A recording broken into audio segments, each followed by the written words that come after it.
Bonjour, deuxième extrait de l'ouvrage de Grégory de Laplace, La voix des fantômes quand débordent les morts, publié au Seuil dans la collection La couleur des idées en 2024.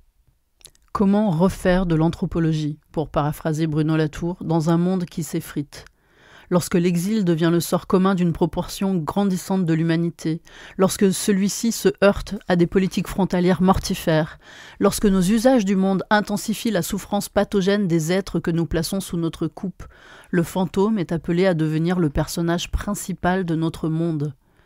Alors qu'il n'était nulle part, voilà qu'il s'invite partout, d'autant plus serviable qu'il semble promettre, en tant que métaphore, de lier à peu de frais des réalités incertaines et des mémoires empêchées. Les fantômes sont nucléaires lorsque la radioactivité défie la mesure des compteurs Geiger chez les habitants de la région de Fukushima, lorsque l'irradiation est une réalité spectrale dont on doit apprendre à saisir le comportement erratique sans jamais vraiment savoir où elle est.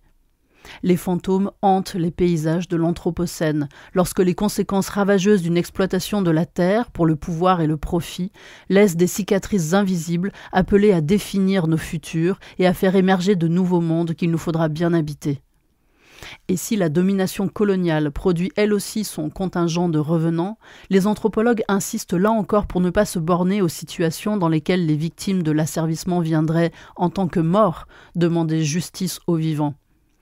Le trope de la hantise et les fantômes du colonialisme se trouvent alors volontiers mobilisés comme une commodité descriptive pour désigner globalement les ruines que les impérialismes laissent sur les corps, les consciences et les lieux.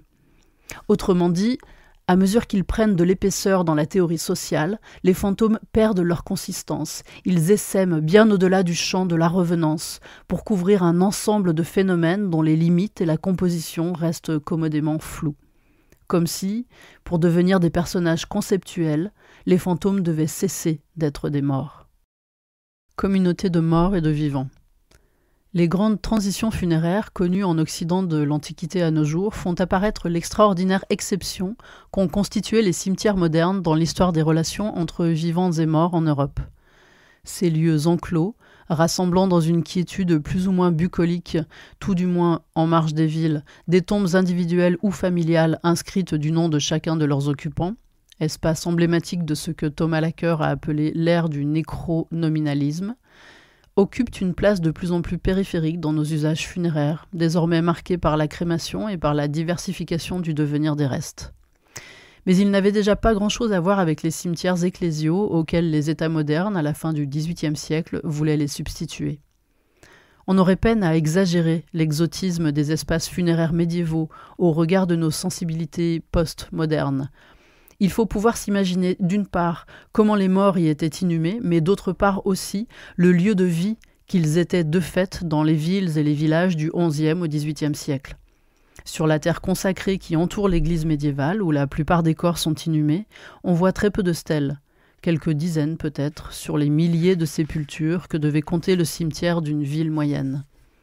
La présence des morts y est à la fois intense et discrète. Elle se signale surtout par les accidents du sol, les tertres formés par les tombes les plus fraîches, les creux produits par l'affaissement de fosses où les corps sont parfois déposés enveloppés d'un simple linceul, et il n'est pas exceptionnel qu'ils soient placés les uns au-dessus des autres lorsque le taux d'occupation l'exige ou tout simplement lorsque plusieurs morts de peu de moyens doivent être inhumés en même temps. C'est un privilège payant de jouir pour soi ou pour ses proches d'une sépulture individuelle, ou pour plusieurs défunts d'être regroupés familialement en un même lieu du cimetière. Mais c'est un privilège éphémère. Si stèles il y a, elles sont faites le plus souvent de bois. Même de pierre, elles se déchaussent ou s'affaissent en moins d'une décennie.